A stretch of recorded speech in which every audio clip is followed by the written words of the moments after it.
adik-adik, jumpa lagi dengan Kak Sela. Pada hari ini, apakah kalian sudah siap untuk belajar dengan Kak Sela? Di pembahasan kali ini kita akan membahas operasi hitung, perkalian, dan pembagian bilangan cacah. Nah, sebelumnya Kak Sela akan membahas tentang operasi hitung, perkalian, dan pembagian ya.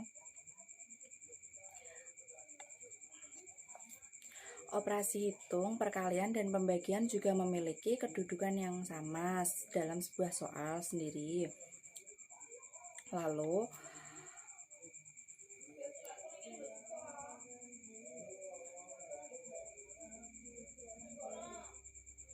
namun kedudukannya lebih tinggi dibanding dengan operasi hitung, penjumlahan, dan pengurangan sendiri. Jika kedua operasi hitung, perkalian, dan pembagian muncul dalam sebuah soal pengerjaannya, urut paling kiri.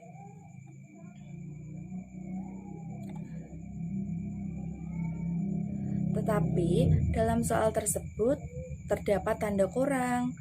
Operasi hitung yang berada dalam kurung harus dikerjakan terlebih dahulu ya anak-anak.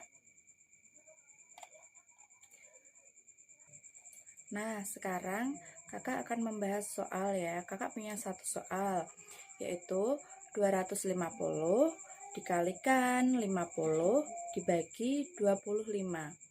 Hasilnya titik-titik. Lalu, bagaimana cara mengerjakannya? Itu tandanya. Kita lihat tandanya dulu, karena di soal ada perkalian dan pembagian.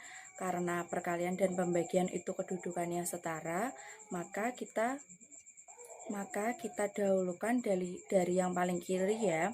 250 dibagi 50 dikali 50, maka hasilnya 12.500. Lalu hasil tersebut kita bagi lagi dengan 25. Jadi 12.500 dibagi dengan 25, maka hasilnya adalah 500. Nah, sekarang kakak punya contoh soal lagi yang kedua. 1.500 dibagi 50 dikali 14, maka hasilnya titik-titik. Nah, kita lihat lagi tandanya ya. Tandanya ada pembagian dan perkalian.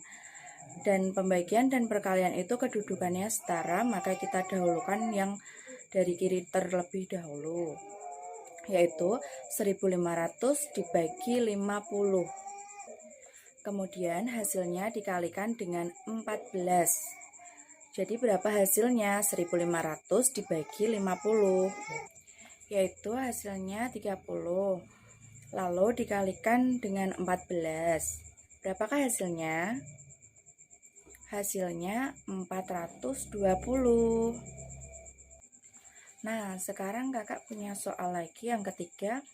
Ada 75 dikali dalam kurung 250 dibagi 25. Hasilnya titik-titik. Berapakah hasilnya? Mari kita selesaikan. Tetapi dari soal tersebut ada tandanya perkalian dan pembagian. Tetapi yang di dalam tanda kurung itu adalah pembagian. Berarti kita harus mendahulukan pembagiannya, karena ada dalam tanda kurung dan tutup kurung di dalam soal tersebut. Berarti kita harus menyelesaikan 250 dibagi 25. Berapakah hasilnya? Kita hitung terlebih dahulu.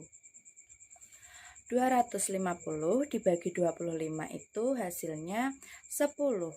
Sehingga 10 dikalikan dengan 75. Berapakah hasilnya? Hasilnya yaitu 750.